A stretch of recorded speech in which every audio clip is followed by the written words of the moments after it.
So this is a kitchen floor I updated about 6 years ago. There was really nothing wrong with the existing floor. It was in good condition. There were no cracks, no loose tiles. It was just old. It had been down for almost 25 years, and so it just needed to be updated. If it wasn't removed, it probably would have lasted indefinitely. But anyway, so it actually came up in a million pieces. It was very difficult to remove. As you can see, it just came up in pieces. And this is how I went about remodeling this floor.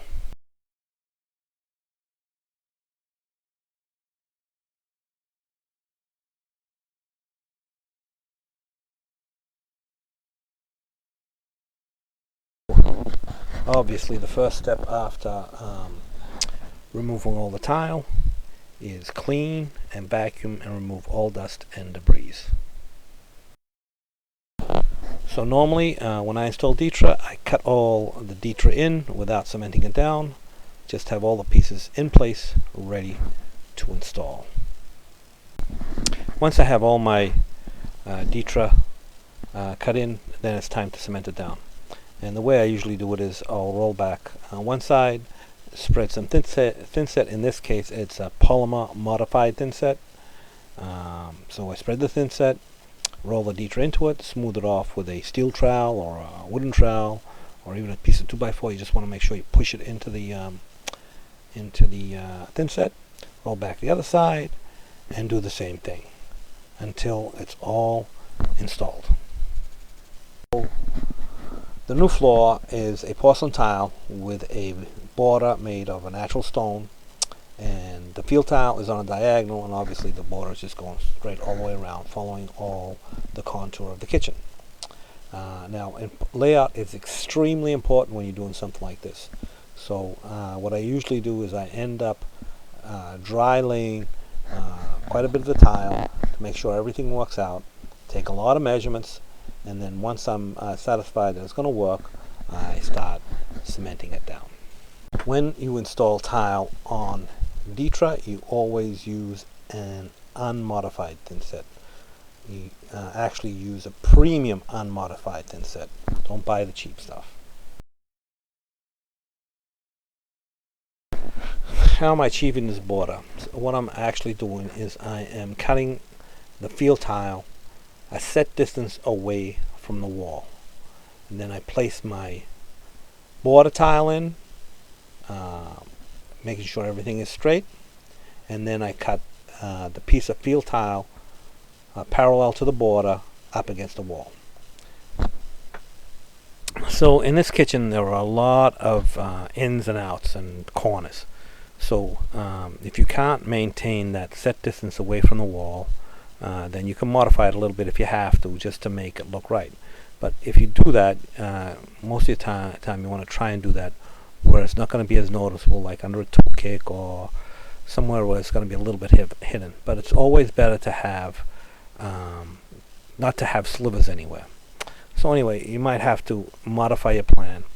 But also, when I do these kind of floors, I usually will do a lot of dry laying. In other words, I'll just cut it in and see how it works, and then cement it down. And if you do it that way, if something doesn't fit right, it's a lot easier to change it. If you've already started cementing down, then it's going to be much more difficult to change what you thought was going to work.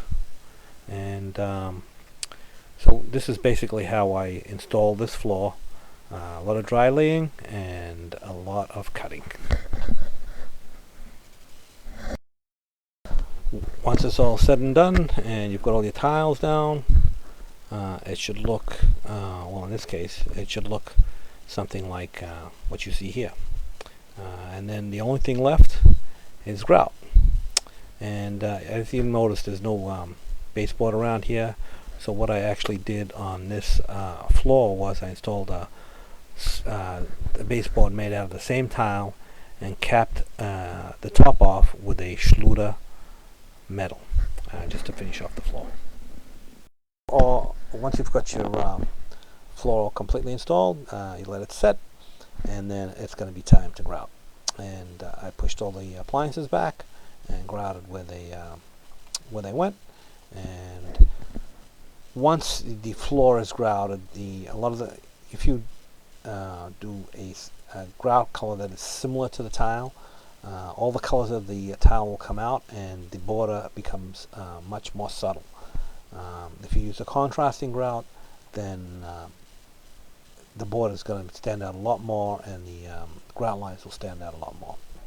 But so this is the end result of this floor, all finished, all grouted, and done. Marble threshold where the copper meets, an oak nosing at the steps there, and as you saw, I will be installing the tile baseboard, and that's it. All there is to it.